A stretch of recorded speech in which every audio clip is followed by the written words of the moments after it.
Jonas, chapitre 3. La parole de l'Éternel fut adressée à Jonas une deuxième fois. Lève-toi, va à Ninive, la grande ville, et fais-y la proclamation que je t'ordonne. Jonas se leva et alla à Ninive, conformément à la parole de l'Éternel. Or Ninive était une immense ville. Il fallait 3 jours de marche pour en faire le tour. Jonas fit d'abord dans la ville une journée de marche. Il proclamait: Dans 40 jours, Ninive sera détruite. Les habitants de Ninive crurent à Dieu. Ils proclamèrent un jeûne et s'habillèrent de sacs, depuis les plus grands jusqu'aux plus petits. Le roi de Ninive apprit la nouvelle. Il se leva de son trône, retira son manteau, se couvrit d'un sac et s'assit sur la cendre. Et il fit faire dans Ninive cette proclamation: Par ordre du roi et de ses grands, que les hommes et les bêtes, les bœufs et les brebis ne goûtent de rien, ne mangent pas et ne boivent pas d'eau. Que les hommes et les bêtes soient couverts de sacs, qu'ils crient à Dieu avec force, et qu'ils renoncent tous à leur mauvaise conduite et aux actes de violence dont leurs mains sont coupables. Qui sait si Dieu ne se ravisera pas et ne reviendra pas sur sa décision, s'il ne renoncera pas à son ardente colère, de sorte que nous ne mourions pas? Dieu vit ce qu'ils faisaient. Il vit qu'ils renonçaient à leur mauvaise conduite. Alors Dieu regretta le mal dont il les avait menacés et ne le fit pas. Jonas, chapitre 4. Jonas le prit très mal et fut irrité. Il pria l'Éternel en disant: Ah, Éternel, n'est-ce pas ce que je disais quand j'étais encore dans mon pays? C'est ce que je voulais éviter en fuyant à Tarsis. En effet, je savais que tu es un Dieu de grâce et de compassion, lent à la colère et riche en bonté, et qui regrette le mal que tu envoies. Maintenant, Éternel, prends-moi donc la vie, car mourir vaut mieux pour moi que vivre. L'Éternel répondit: Fais-tu bien de t'irriter? Jonas sortit de la ville et s'assit à l'est de la ville. Là il se fit une cabane et s'y tint à l'ombre en attendant de voir ce qui arriverait dans la ville. L'Éternel Dieu fit pousser une plante qui se leva au-dessus de Jonas pour donner de l'ombre à sa tête et le délivrer de son mal. Jonas éprouva une grande joie à cause de cette plante, mais le lendemain à l'aurore, Dieu fit venir un ver qui la rongea, et la plante sécha.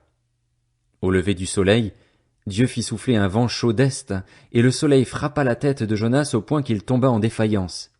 Il demanda la mort en disant: Il vaut mieux pour moi mourir que vivre. Dieu dit à Jonas: Fais-tu bien de t'irriter à cause de la plante?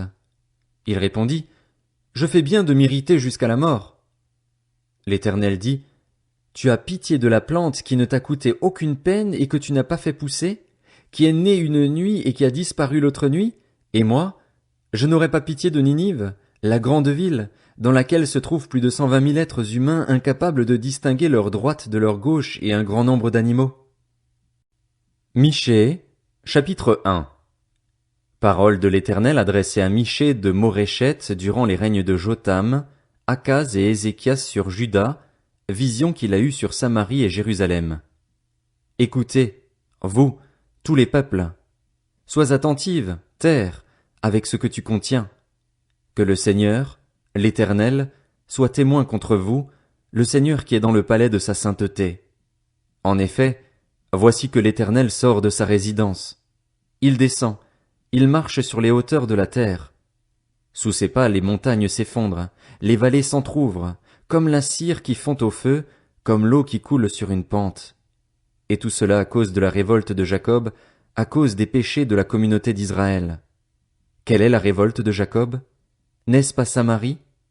Quels sont les hauts lieux de Juda? N'est-ce pas Jérusalem?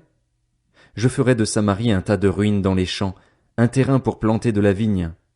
Je ferai rouler ses pierres dans la vallée, je mettrai à nu ses fondations. Toutes ces sculptures sacrées seront brisées, tous ces salaires impurs seront livrés aux flammes, et je briserai toutes ces idoles. Rassemblées grâce au salaire de la prostitution, elles deviendront un salaire de prostitution. C'est pourquoi je pleurerai, je me lamenterai, je marcherai déchaussé et nu, je pousserai des cris comme le chacal et des gémissements comme l'autruche. En effet, sa plaie est douloureuse. Elle s'étend même à Juda, elle pénètre jusqu'à la porte de mon peuple, jusqu'à Jérusalem.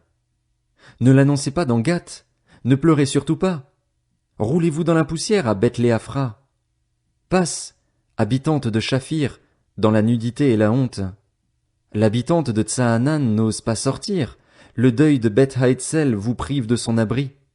L'habitante de Maroth tremble pour son bien-être, car le malheur est venu de la part de l'Éternel jusqu'à la porte de Jérusalem. Attelle les coursiers à ton char, habitante de Lachis. Tu as été pour la fille de Sion une première cause de péché, car en toi on a trouvé les transgressions d'Israël. C'est pourquoi tu renonceras à Moreshet-Gath. Les maisons d'Axib seront une source trompeuse pour les rois d'Israël.